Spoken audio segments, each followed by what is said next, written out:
हाय मित्रांनो, माझ्या फेसबुक चॅनलवर तुमच्या सगळ्यांचं मनापासून खूप स्वागत आहे. कसे आहात सगळे? आशा करते की तुम्ही सगळे चांगलेच असतील. मित्रांनो, हे बघा.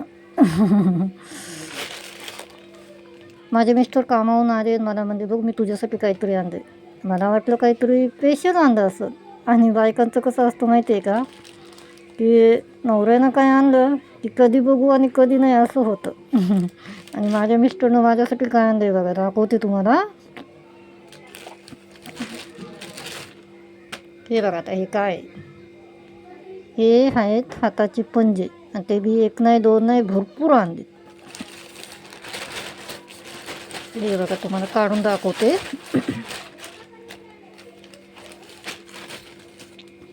हे बघा मित्रांनो, एवढे आणले का, तर मी रोज हातामध्ये एक घालून जावं. रोज हातामध्ये म्हणजे मी दोन्ही हातात घालावे तर म्हणजे रोज मी बदली करून घालत जावं. आणि ह्याच्यामुळं मला थंडी नाही वाजणार, कारण मी मार्केटमध्ये जाते ना, त्यामुळे मला एकच सॉक्स नाही वापरता येईल, भरपूर वापरता येते त्यामुळे. पण मित्रांनो कसं आहे ना, मार्केटमध्ये मला पैसे द्यावं लागतात लोकांना काढू काढू. परत मार्केटमध्ये कसं पळत राहावं लागतं सारखं. मग एकच पंजा घालते मी, कारण मला एका पंजाने पैसे देता येत नाहीत. त्याच्यामुळे एकच पंजा घालायला जमतो, दोन्ही हातामध्ये नाही घालायला जमत. आणि हे बघा हे काय आणलं, मांस आणले, मांस तोंडाला लावायचं. कारण मला ना धूळची ॲलर्जी, जराशी पण धूळ आली ना की मला सर्दी होते. आणि मला मास्क पण लावायला आणले. हे बघा भरपूर मास्क पण आणले. आणि मला बोलतात की रोज हे हाताचे पंजे आणि मास्क लाव. माझ्या नवऱ्यानं साडी तर नाही आणली, पण ह्याच्यातून एक गोष्ट कळते की नवऱ्याला काळजी. म्हणून तर मित्रांनो मी माझ्या नवऱ्याच्या हाताला हात देऊन काम करते, कारण मला वाटतं की माझ्या नवऱ्याला कुठलंही टेन्शन येऊ नये, तो हमेशा हॅपी राहावं. म्हणून तर मी त्याचं वजं हलकं करण्यासाठी स्वतः कष्ट करायला लागले. एवढे दिवस माझ्या सासूबाईनं मला फुलासारखं जपलं, कधी घराच्या बाहेरसुद्धा निघू दिलं नाही. पण मी आज करते ना ते फक्त माझ्या नवऱ्यासाठी. आपला नवरा आपल्यासाठी कमवतो, मग आपण बी त्याच्यासाठी करू शकतो ना. बस यासाठीच मी करते.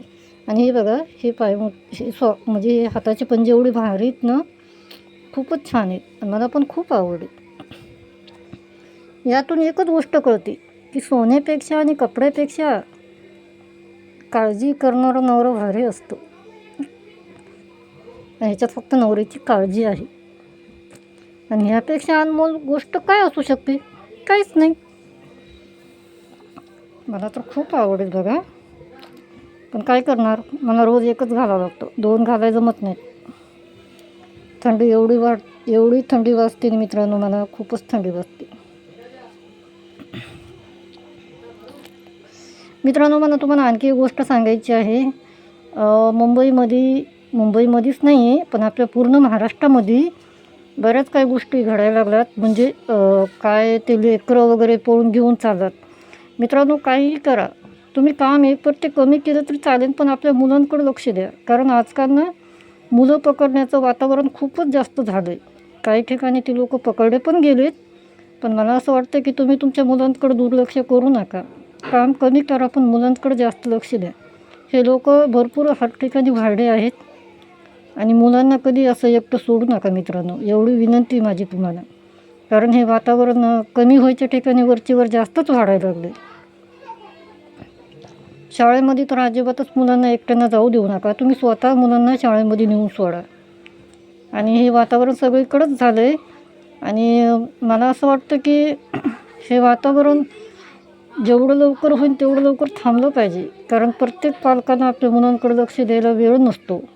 कारण काही ठिकाणी असं असतात की प्रत्येकाला कामं असतात, प्रत्येकाचं घराकडं कमी पण बाहेर कामाकडं जास्त फोकस करतात लोक.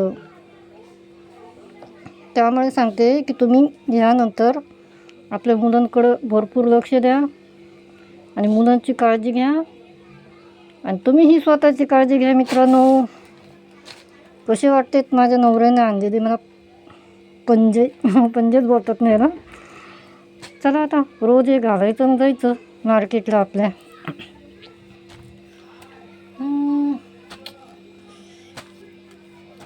पति हो तो ऐसा दिल से चाहने वाला, और क्या चाहिए ज़िंदगी में. काय मित्रांनो, बरोबर ना. बाय सगळ्यांना. अरे यार, माझा ना कॅमेरा धरायला कुणी नाही, त्यामुळे मला प्रॉब्लेम होतो.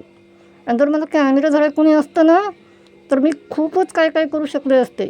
पण काय करणार, दुसरे लोक जसे रील काढतात त्यांना प्रत्येकाचा सपोर्ट असतो, तसं मला कुणाचा सपोर्ट नाही आहे. यासाठी तर सांगते ना, ज्या लोकांना सपोर्ट नसतो त्या लोकांना तुम्ही सपोर्ट करत जा. बाय.